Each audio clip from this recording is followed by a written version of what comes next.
Let's bring in Donald Trump's campaign manager, Kellyanne Conway, right now. Kellyanne, thank you for joining us again. I know it's an early morning out there in Las Vegas. I want to ask you something about something that Donald Trump said in the first debate. He said, if she wins, talking about Hillary Clinton, I will absolutely support her. Last night, he refused to say he would accept the results. What changed? I think it's the same statement in this way, George. He's saying that until the results are actually known, certified, and verified, he's not going to concede an election. He just doesn't know what will happen. I imagine if you had asked Al Gore in 2000 if he was going to respect the election results, he would have said yes.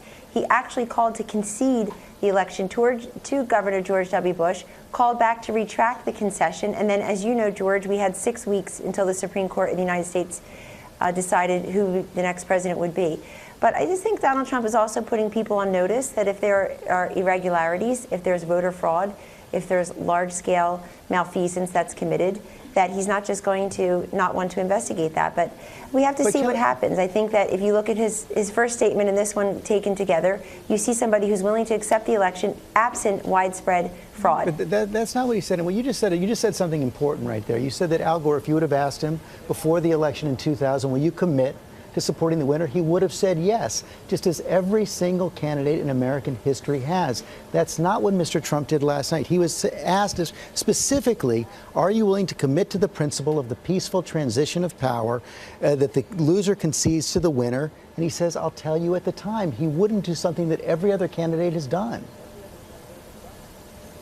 Well, he loves the country, and it's why he ran for president, and he respects the principles of democracy. It's just that he can't say what's going to happen. If the election is very tight, if it's just a few votes here and there, if, as was the case in 2000, George, if one state like Florida is less than 600 votes, as was the case then, we just don't know what will happen.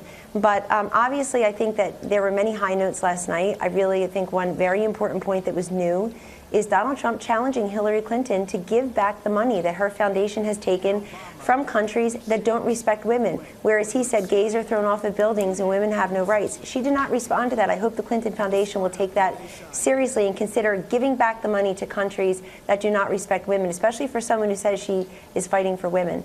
And we'll take those questions of the Clinton campaign right there. But let me just, so Mr. Trump, his position right now is that he's not going to commit to accepting the results in advance of November 8th. That is rock hard.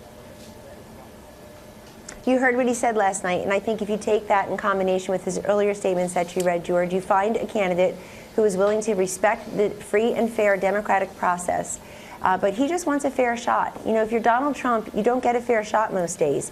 We saw just this week 96% of donations given by working journalists went to Hillary Clinton. He got 4% of them.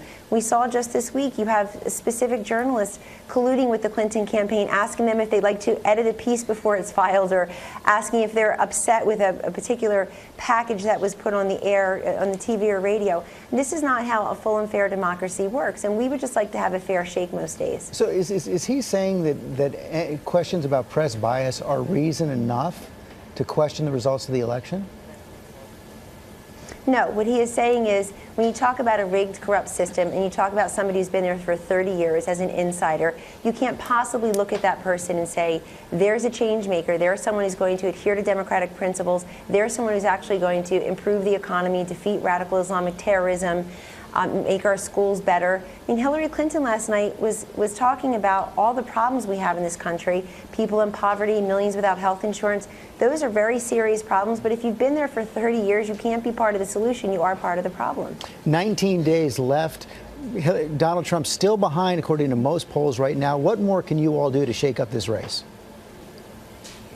So you saw a very strong debate performance last night, George. These polls will tighten. You see Donald Trump flew overnight to get to the battleground state of Ohio. He'll be competing there, North Carolina and Florida tomorrow.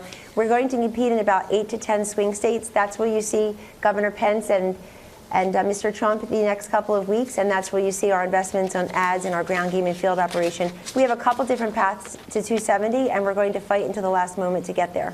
Kellyanne Conway, thanks for joining us this morning. All right. Thank you.